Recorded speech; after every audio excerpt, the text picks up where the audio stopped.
नमस्कार, जय हिंद, वंदे मातरम, सुप्रभात। मैं विकास साग के विद्यादानम की इस वर्दी सीरीज में आपका हार्दिक स्वागत करता हूं, अभिनंदन करता हूं।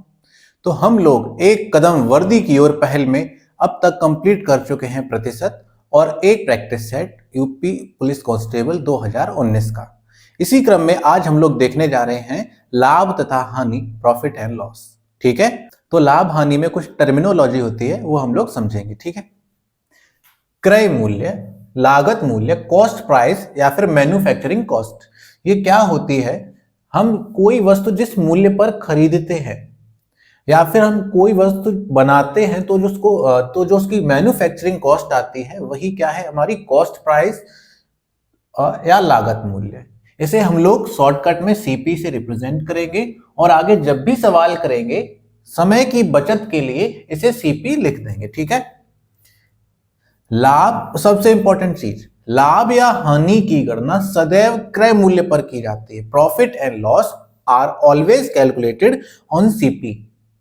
हमेशा याद रखेंगे, कहीं कहीं सवाल में ऐसा होता है कि वो बोलेगा आपसे कि लाभ, अंकित मूल्य का इतने प्रतिशत लाभ या फिर विक्रय का इतने प्रतिशत लाभ, तो वहां पर वो एक्चुअल लाभ नहीं होता है। वहां वास्तविक लाभ निकालने के लिए हमें लाभ की गणना किस पर करनी पड़ेगी? क्रय मूल्य पर। याद रखेंगे, बहुत इंपॉर्टेंट बात। दूसरी बात देखिए, विक्रय मूल्य, सेलिंग प्राइस। जब हम कोई वस्तु जिस मूल्य पर बेचेंगे वो हमारा विक्रय मूल्य हो जाएगा। ठीक है, और तीसरी चीज है लाभ। अच्छा, लाभ कब होगा हमें? जब वस्तु हमने कम में खरीदी और ज्यादा में बेच दी। अच्छा, एक और चीज इंपॉर्टेंट बात, हम जब भी लाभ या हानि के सवाल करेंगे, एक चीज आप अपने दिमाग में फ्रेम सेट कर लीजिए, आप खुद को दुकानदार की जगह रखेंगे। ठीक है, अगर आपको एग्जाम के लिए लाभ या हानि का सवाल करना है तो आपको खुद को दुकानदार समझना है। वो बोलते हैं एक बेईमान दुकानदार त्रुटिपूर्ण तराजू का प्रयोग, तो बेईमान दुकानदार हम ही लोग हैं। ठीक है, तो अगर दुकानदार को लाभ हो रहा है मतलब आपको लाभ, दुकानदार को हानि हो रही है मतलब आपको हानि। ठीक है, क्लियर है? तो लाभ कब होगा? जब हम कोई चीज कम में खरीदें, ज्यादा में बेचते हैं। वही एग्जांपल, जैसे हमने क्या किया, दिल्ली जाके 100 रुपए में जीन्स ले आए, दिल्ली जाके 100 रुपए में जीन्स ले आए और यहां लाकर हमने 500 रुपए में बेच दी, तो हमें क्या हो गया? लाभ हो गया। ठीक है, जब हम कोई चीज सस्ते में खरीदें, महंगे में बेच दें तो हमें लाभ होगा। लाभ प्रतिशत कैसे निकालेंगे? लाभ बटे क्रय मूल्य गुणा 100%। यहां 100 से गुणा नहीं करेंगे, 100% से गुणा करेंगे। 100% की वैल्यू कितनी? 1, और किसी भी चीज में 1 से गुणा कर देंगे तो वैल्यू में कोई परिवर्तन नहीं होगा, इसीलिए 100% से मल्टीप्लाई करेंगे। Profit percent is equal to profit upon cost price multiplied by 100%। ठीक है, चलिए अब देखते हैं हानि को। तो देखिए, हानि क्या होता है? हानि कब होती है? जब हमने कोई वस्तु ज्यादा में खरीदी हो और कम में बेच दी हो, तो ऐसे केस में हमें क्या होगा? हानि होगा, ये निश्चित है। जैसे हमने किसी से ज्यादा होशियारी दिखा के सेकेंड हैंड फोन लिया, सेकेंड हैंड फोन लिया कितने का? मान लेते हैं 7,000 रुपए का, और उसके बाद उसे फ्लिपकार्ट पर बेचा, फ्लिपकार्ट पर देखा वो 5,000 रुपए में जा रहा है, तो ऐसे केस में हमें क्या हो गया? 2,000 रुपए का नुकसान हो गया। जब ज्यादा में खरीदा, कम में बेचा, तो ऐसे केस में क्या होगा? लॉस होगा। और लॉस कितना होगा? हानि प्रतिशत। हानि प्रतिशत निकालने के लिए हानि बटे क्रय मूल्य गुणा 100%, या फिर loss percent is equal to loss upon cost price multiplied by 100%। अब देखते हैं बहुत ही बढ़िया चीज, relation between cost price and selling price, क्रय तथा विक्रय में संबंध। इसमें दो केस हैं। पहला केस जब P% लाभ हुआ हो, दूसरा केस जब L% हानि हुई हो।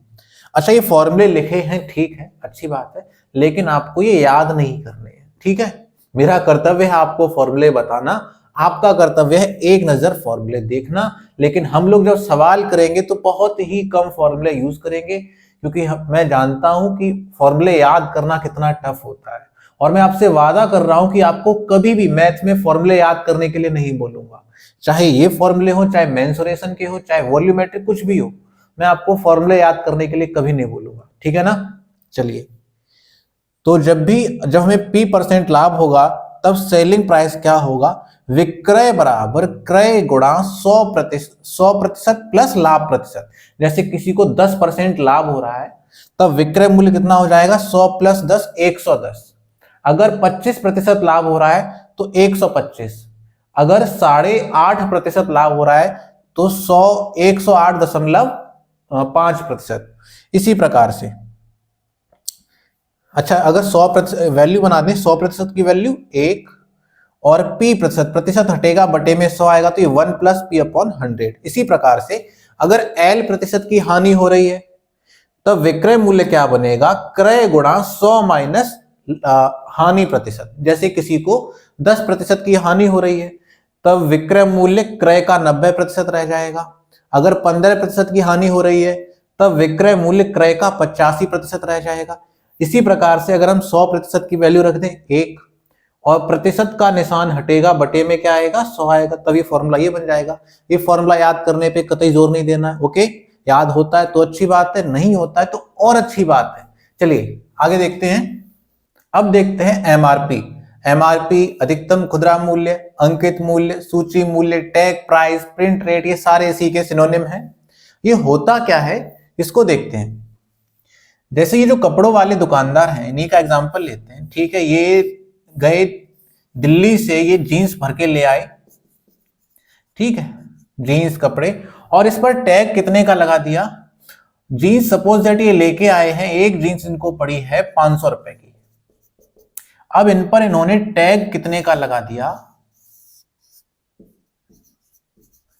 1999 रुपीस का।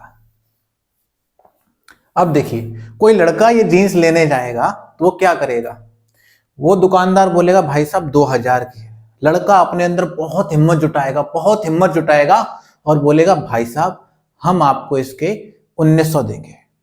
दुकानदार बोलेगा नहीं, तो लड़का बोलेगा ठीक है 1950, और लड़का डील कर देगा डन।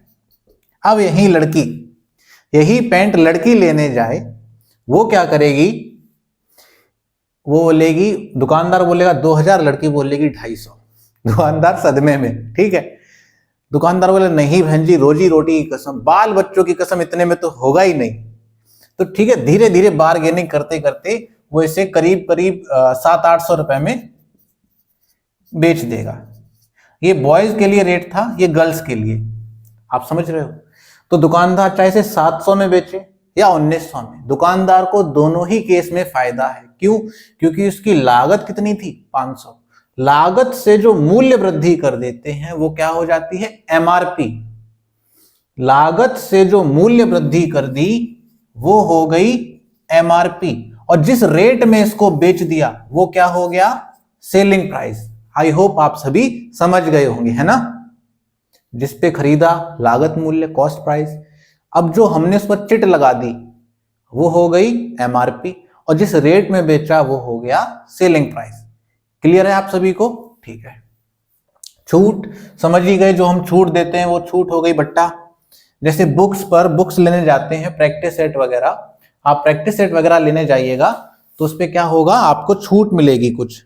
जैसे इसकी कीमत 300 रुपए है तो वो क्या करेगा, उस पर 25% या कुछ भी छूट लगा देगा। और relation among MRP, discount and selling price, ये क्या होगा, छूट, अंकित मूल्य तथा विक्रय मूल्य में संबंध। एमआरपी में से आप छूट निकाल दो, एमआरपी में से आप छूट निकाल दो, बचेगा क्या, सेलिंग प्राइस। एमआरपी में से छूट निकाल दो, सेलिंग प्राइस बचेगा। अगर परसेंटेज में दे रखी है छूट आपको, तो अंकित मूल्य गुणा 100% माइनस छूट प्रतिशत बराबर विक्रय मूल्य। जैसे 5% छूट है तो आप अंकित मूल्य का 95% कर दो, विक्रय बन जाएगा। क्लियर है आप सभी को, ठीक है जी। अच्छा एक चीज और रह गई है, छूट प्रतिशत। मैं यहां लिख दे रहा हूं, छूट प्रतिशत बराबर छूट बटे एमआरपी, छूट बटे एमआरपी मल्टीप्लाइड बाई 100%। क्लियर है जी। चलिए अब देखते हैं क्वेश्चंस। चलिए तो पहला सवाल देखते हैं। एक वस्तु को 3,960 रुपए में 10% लाभ पर बेचा जाता है, वस्तु का क्रय मूल्य ज्ञात करें। ठीक है, सवाल बहुत इजी है, हम लोग इजी टू हार्ड जाने वाले हैं। ये सवाल कई तरीकों से किया जा सकता है, हम लोग भी 2-3 तरीके देखते हैं। सबसे पहले आप एकक नियम से देखिए, वस्तु का क्रय मूल्य सदैव अपने आप में कितना प्रतिशत? 100%। वस्तु का क्रय मूल्य सदैव अपने आप में कितना प्रतिशत? 100। और लाभ कितने का हो रहा है? 10% का। तो विक्रय मूल्य कितना प्रतिशत हो जाएगा? 110%। ठीक है, वस्तु का क्रय मूल्य सदैव 100%, 10% का लाभ हो रहा है, तो विक्रय कितना हो गया? 110। प्रतिशत में विक्रय 110, लेकिन रुपए में कितना? 3,960। तो 110% कितना हो गया? 3,960 रुपए। 0 से 0 काट दो, 11 से काटना, तो 1% की वैल्यू कितनी आएगी? 11 तिये 33, 11 छिंग 66। अगर 1% 36 रुपए है, तो वस्तु का क्रय मूल्य अर्थात 100% कितना होगा? 3600 रुपए। क्लियर है? अब मेथड 2 देखिए, लाभ कितने प्रतिशत हो रहा है? मेथड 2 हम करेंगे टर्मिनोलॉजी के हिसाब से, इसे बोलते हैं फ्रैक्शन मेथड। हमें सिर्फ इस बात को कैच करना है, 10% लाभ, 10% लाभ। ठीक है, तो 10% लाभ, 10% का फ्रैक्शन कितना बना? 1/10। बिल्कुल सही। अंश सदैव उसी बात को बताएगा जो प्रतिशत के बाद लिखा है। टर्मिनोलॉजी वाली वीडियो में हमने ये पढ़ा था, अंश सदैव उसी चीज को रिप्रेजेंट करेगा जो प्रतिशत के बाद लिखा है। मतलब एक तो हो रहा है हमको लाभ, लाभ की गणना किस पे की जाती है? क्रय मूल्य पे। तो ये 10 रुपए हो गया क्रय मूल्य। हमने कोई वस्तु कितने में खरीदी? 10 रुपए में। कितने का लाभ लिया? 1 रुपए का लाभ। तो बेचा कितने में? 11 में। विक्रय मूल्य कितना बन गया? 11। अब हमारे हिसाब से विक्रय मूल्य 11 यूनिट, लेकिन प्रश्न के हिसाब से 3,960 रुपए। कट्टा पीटी कर दो, 1 यूनिट की वैल्यू कितनी आ गई?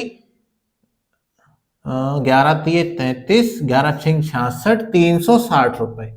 1 यूनिट की वैल्यू 360 आ गई। हमसे पूछा गया था क्रय मूल्य, क्रय कितना माना हमने? 10 यूनिट। तो 10 यूनिट की वैल्यू कितनी आ गई? 3600 रुपए। क्लियर है? ठीक है, अब देखिए, अब यहां से आपको एक चीज सीखनी है, जब भी वैल्यू, प्रतिशत वैल्यू पूर्णांक में दी जाएगी तो आपको मेथड 1 लगाना है, लेकिन जब भी वैल्यू आपको दशमलव में दी जाए या फिर किसी मिश्र भिन्न के रूप में दी जाए तब आप मेथड 2 लगाएंगे। ठीक है, मेथड 2 एवरग्रीन है, हमेशा लगेगा, चाहे प्रतिशत आपका पूर्णांक हो या भिन्न हो। लेकिन मेथड 1 आपके लिए आसान तभी होगा जब यहां पर वैल्यू पूर्णांक है। अगर भिन्नात्मक वैल्यू होगी तो ये स्लाइटली टफ पड़ेगा। ओके, तो अब अगला सवाल देखिए। तो अगला सवाल देखिए, अंशिका एक पुस्तक को 720 रुपए में बेचती है तथा 12.5% लाभ अर्जित करती है। पुस्तक का क्रय मूल्य ज्ञात कीजिए। ठीक है, तो क्लियर है, यहां पर प्रतिशत मान जो दे रखा है हमें वो कोई पूर्णांक वैल्यू नहीं है, तो हम इसे एकक नियम से उतनी आसानी से नहीं कर सकते हैं। हम क्या करेंगे, यहां पर टर्मिनोलॉजी वाला फ्रैक्शन रूल लगाएंगे। ठीक है, हमें सिर्फ ये कीवर्ड चाहिए, कितना? 12.5% लाभ, 12.5% लाभ, 12 होल 1/2% प्रॉफिट। इसकी फ्रैक्शन क्या बनेगी? आई होप आप सभी को अभी तक याद हो गए होंगे वैल्यू। बिल्कुल सही, 1/8। बिल्कुल सही, 1/8। अगर याद नहीं किए तो आप सीरियस नहीं हैं और ये एग्जाम भूल जाइए। ये वैल्यू आपको याद होने चाहिए। ठीक है, अंश सदैव उसी चीज को बताता है जो प्रतिशत के बाद लिखा है। तो ये क्या हो गया? प्रॉफिट। प्रॉफिट की गणना किस पे की जाएगी? लाभ की गणना किस पे की जाएगी? क्रय मूल्य पे। ये हो गया क्रय मूल्य।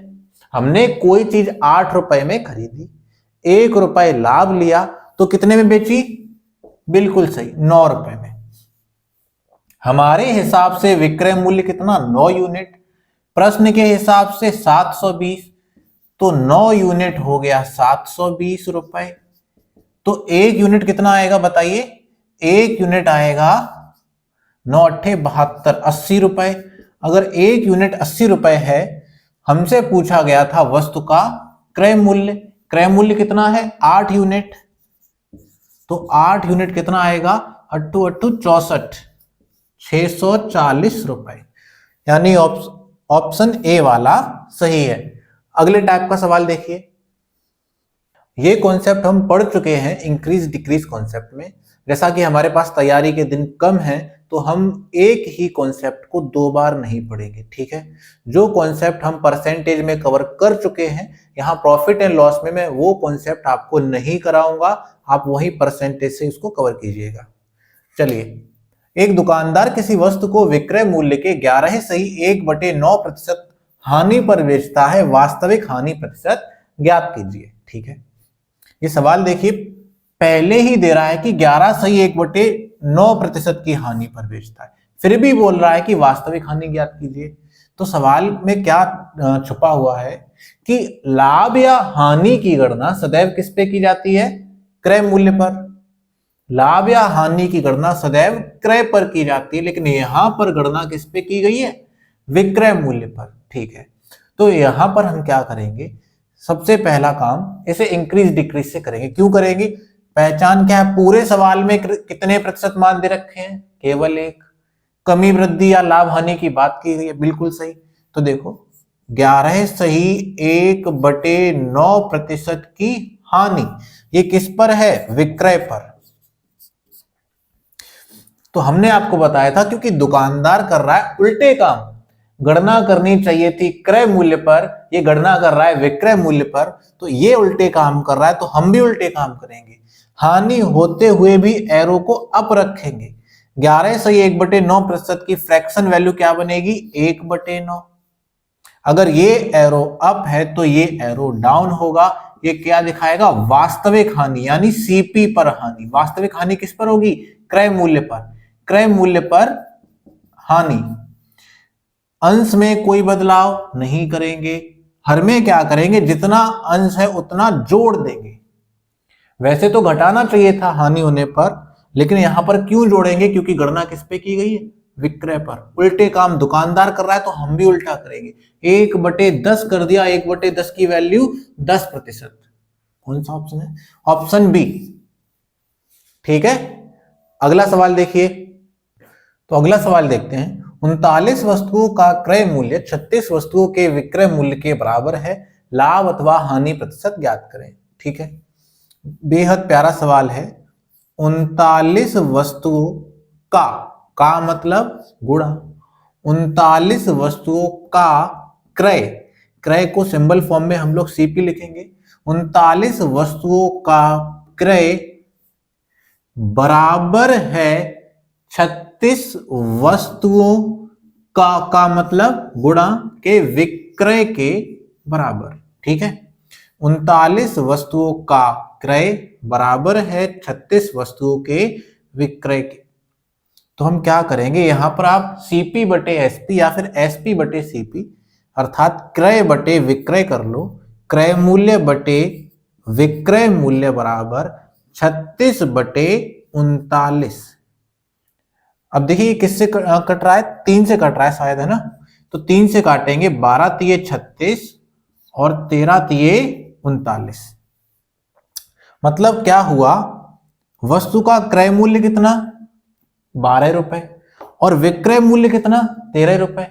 हमने ₹12 में खरीदी, ₹13 में बेच दी, तो लाभ कितने का हुआ? ₹1 का। और लाभ प्रतिशत कैसे निकालते हैं? लाभ प्रतिशत बराबर लाभ बटे क्रय गुणा 100%। अच्छा, 1/12 की वैल्यू आप सभी को याद होगी, कितनी थी? 8 सही 1/3%। इन केस आप भूल गए कि वैल्यू कितनी थी तो कैसे बनाएंगे?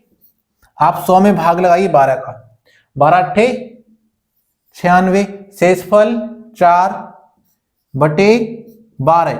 अब 4 से 12 काट दो, 4 एकम 4, 4 तिये 12, तो फिर से कितना आ गया 8 सही 1/3% लाभ। ओके, अगला सवाल देखिए, अगला सवाल देखिए, 130 वस्तुओं का क्रय मूल्य 143 वस्तुओं के विक्रय मूल्य के बराबर है, लाभ अथवा हानि प्रतिशत ज्ञात करें। ठीक है, ये भी सवाल सेम टू सेम है, कर दीजिए। 130 वस्तुओं का क्रय मूल्य सीपी बराबर है 143 वस्तुओं का विक्रय मूल्य। ठीक है, अब हमें वही काम करना है, क्रय बटे विक्रय कर दीजिए आप। क्रय बटे विक्रय किया, 143 बटे 130, ये काट दीजिए, किससे कट रहा है, ये 13 से कट रहा है, 13 एकम 13, 13 एकम 13 और 13 धाई 130, मतलब वस्तु का क्रय मूल्य कितना, 11 रुपए, विक्रय मूल्य कितना है, 10 रुपए। 11 में खरीदी, 10 में बेची, क्या हो गया, हानि हो गई।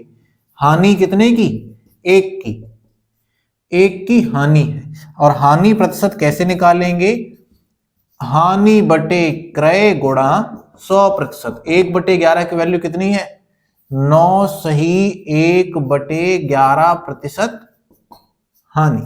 कौन सा ऑप्शन सही है, ऑप्शन बी वाला। अच्छा, आप लोग को ये डाउट तो नहीं आता है कि सर आप इंग्लिश पर इतना जोर क्यों देते हो। इंग्लिश पर जोर देने का कारण ये है कि आप हिंदी मीडियम से हो या इंग्लिश मीडियम से हो, इट डजंट मैटर, आप कोई भी एग्जाम दीजिएगा, एग्जाम में साफ तौर पर क्या लिखा रहता है, कोई भी एग्जाम, यहां पर लिखा रहता है, यदि किसी प्रश्न के हिंदी एवं अंग्रेजी रूपांतरण में किसी प्रकार की कोई मुद्रण या तथ्यात्मक प्रकार की अस्पष्टता त्रुटि हो तो प्रश्न का अंग्रेजी रूपांतरण ही मान्य होगा। ठीक है, आप कोई भी एग्जाम दो, ये लाइन स्पष्ट लिखी रहती है। तो मेरी ये कोशिश है कि हम लोग दोनों ही भाषाओं में कंफर्टेबल हो जाएं। ठीक है, तो आज के एपिसोड में इतना ही, मिलेंगे अगले एपिसोड में कुछ अच्छे सवालों के साथ, आए हुए सवालों के साथ, जो कि मैं प्रैक्टिस सेट कई सारे छानता हूं और वहां से जब मुझे सवाल सही लगते हैं मैं वैसे उठाता हूं। आई होप आप लोग अच्छे से तैयारी कर रहे होंगे और तैयारी करते रहिए। ठीक है, धन्यवाद, जय हिंद, और चैनल को ज्यादा से ज्यादा लाइक करें, शेयर करें, सब्सक्राइब करें। ठीक है, थैंक यू, जय हिंद।